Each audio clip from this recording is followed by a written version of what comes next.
one of the biggest diseases of the heart is al-kibr. It is pride. And pride is when a person is proud of themselves, proud of their color, proud of their height, proud of their money, of their family's name, of the language that they speak. The ulama tell us, for all of these diseases of the heart, there is a knowledge cure and there is an action cure.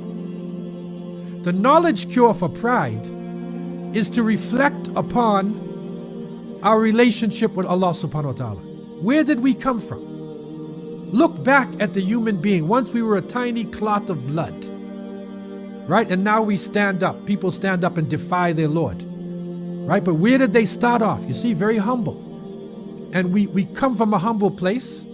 We get strong, and then we get weaker and weaker and weaker, and we will return.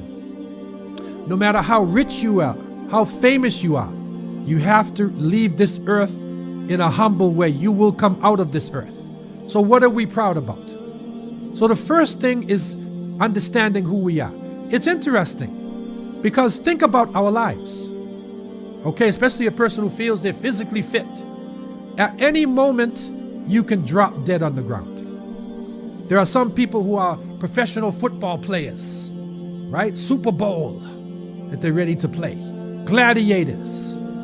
And then one day he walks on the field and he just drops dead. He just has a heart attack and dies.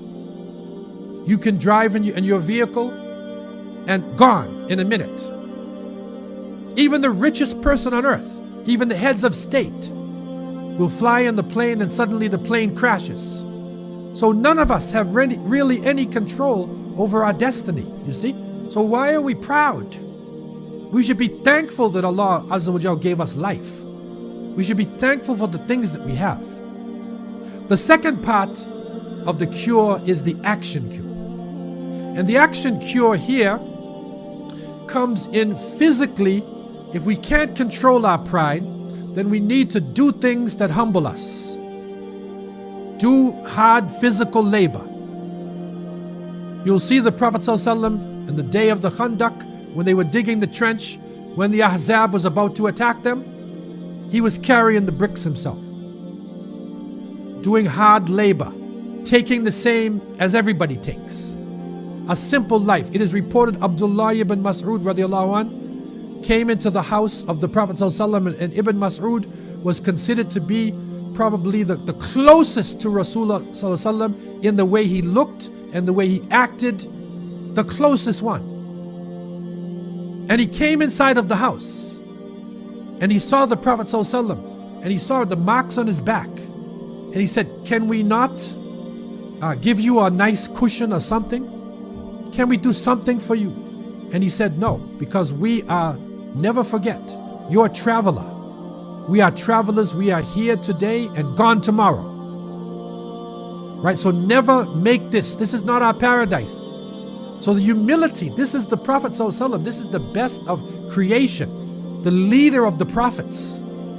So he gives us the example of humility. Our group of brothers told me at one point they were looking for a great scholar of hadith. He was living in India.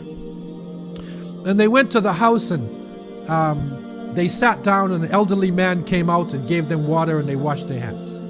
Then the elderly man came and gave them food and they ate their food. Then they said, okay, where's the sheikh? 10 minutes later, the same elderly man came back and he said, I'm the sheikh.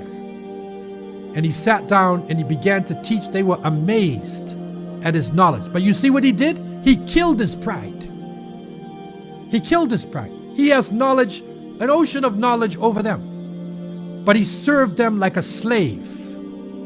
So he killed the pride within himself.